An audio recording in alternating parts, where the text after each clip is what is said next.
I get a lot of questions asking how I keep my aquarium so pristine and tidy. So in this video, I'm going to break down my maintenance routine that keeps my aquascapes crystal clear, clean, and looking the way that they do on video. If you enjoy my content, go ahead and like the video, subscribe to the channel, and hit the bell. It really does make a difference for my little channel. You may notice there are a lot more fish in here. A couple weeks ago, I added the final group, which was about 120 Cubotyrisboras. They're super tiny, bright neon green fish, and they fit really well into this layout without totally stealing the show. They've been in here for about 2 weeks now, so I've given them time to settle in nicely. So now it's time for a larger maintenance session. The fish are from COSTGEM USA, based in San Diego, but they do ship all over the country. I've got a discount code if you want to place an order of fish right in the video description. So my typical weekly maintenance routine is pretty simple. I do a 15 to 20% water change twice a week, spaced out. But about once every 6 weeks, I'll do a deeper maintenance session where I clean things like the lily pipes and go a bit further than the usual upkeep. So that's what we're doing today, and these sessions are really important for keeping things pristine. The first thing I always do is turn off the filter. I run all my equipment through smart power strips, so I can just shut it off from my phone. Once the filter is off, it's time to remove the lily pipes.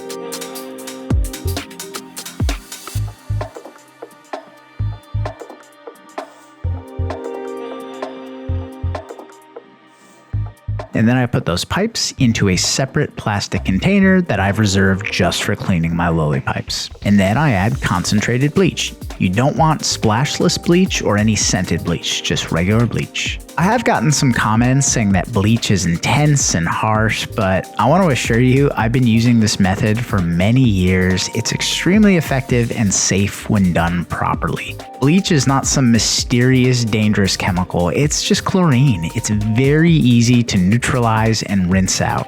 While the rest of the maintenance is happening, those pipes are just going to sit there and soak, which makes cleaning them later much easier.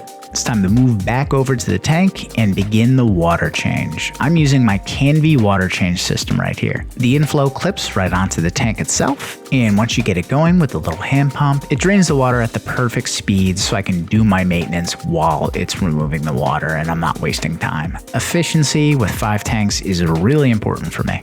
So the first thing I'm going to clean today is the glass, and I'm using my Canvy razor scraper to go over the front glass and remove any surface algae. This is actually even important to do even if you can't see algae because it just removes the spores. A razor scraper is completely safe on a glass aquarium, but just know that if you are running an acrylic tank, you don't want to use a razor. I've been lucky enough that this tank has actually been really clean, so in today's case, there's not much to remove, but if you do have heavier algae, something like a melamine sponge can be a better option.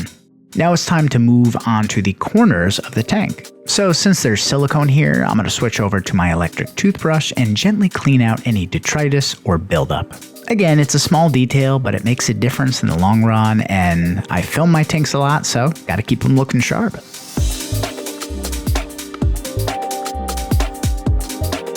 And after that, I'm going to go through and remove any floating debris or plant matter, in today's case by hand. There was a little bit of AQUASOIL that made its way forward during the initial setup, so just going to go ahead and siphon that out manually to keep the foreground nice and tidy.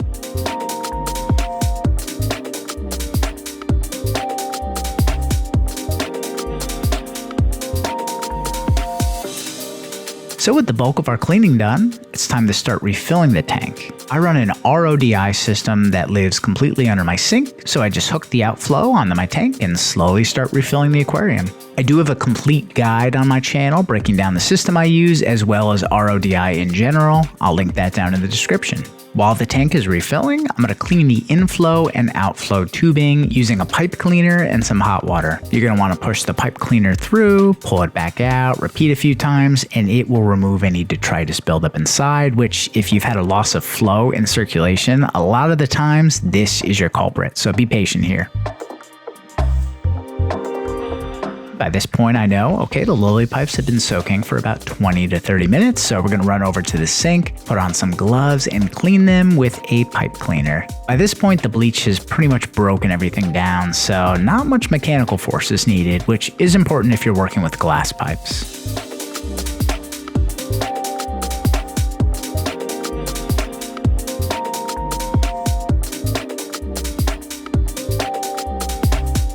rinse them really thoroughly with hot water and then transfer them into a second container with fresh hot water, and then I add some dechlorinator for that safety step and neutralization of any remaining residue. You can even add some dechlorinator to the tank itself if you want to be extra cautious.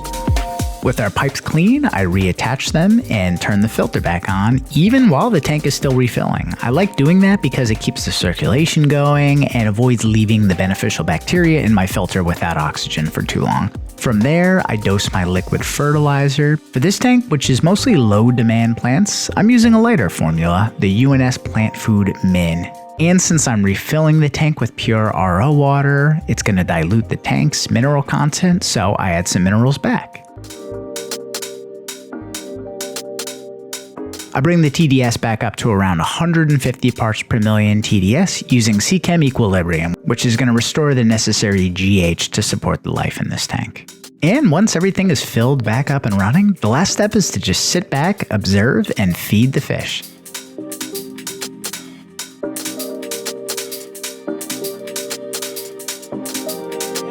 As you can see, the fish are eating really well, they're active, and man, everything in this tank is just looking really solid. So there you have it. That's pretty much my full deep maintenance process that keeps my 5 planted aquariums pristine. It's something I've refined over about 10 years, and it's designed to be efficient while keeping the tanks consistently clean and stable because I live here. I don't want any of these tanks being an eyesore. Let me know what you think of my process. Let me know if you have any questions or even if you have tips of your own. If you like my content, please like the video, subscribe to the channel, and hit the bell. I'll catch you guys and gals next time. Bye-bye.